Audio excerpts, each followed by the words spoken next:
Alright, so in the last video, we talked about how we can protect certain cells within a worksheet. Now we're going to discuss how we can protect the structure of a workbook. Protecting the structure of a workbook is not necessarily protecting the cells, but we are protecting the actual sheet tabs themselves, meaning that we are preventing users from adding new sheets, deleting sheets, and move, copy, or renaming sheets. So for example, I'm going to press and hold the Control key on my keyboard, or the Command key if you're on Mac, and select the Sheet tab and drag over to create a few copies.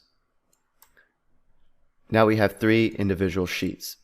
And now to protect the structure of the workbook, we're going to come up here to the Review tab and select Protect Workbook. And down here, we have a password that is optional to use. And I'm going to give you the same advice again when adding a password to a sheet or a workbook.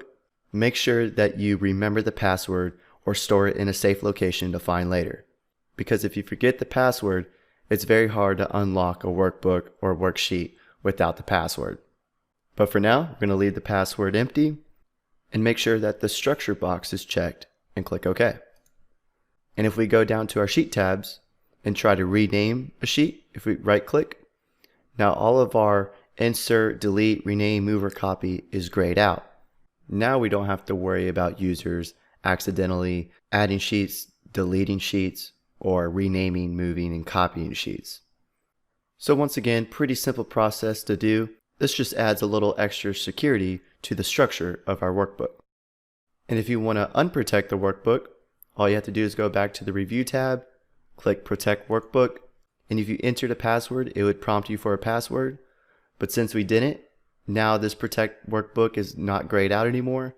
Now we can add sheets, delete sheets, or rename, move, and copy worksheets.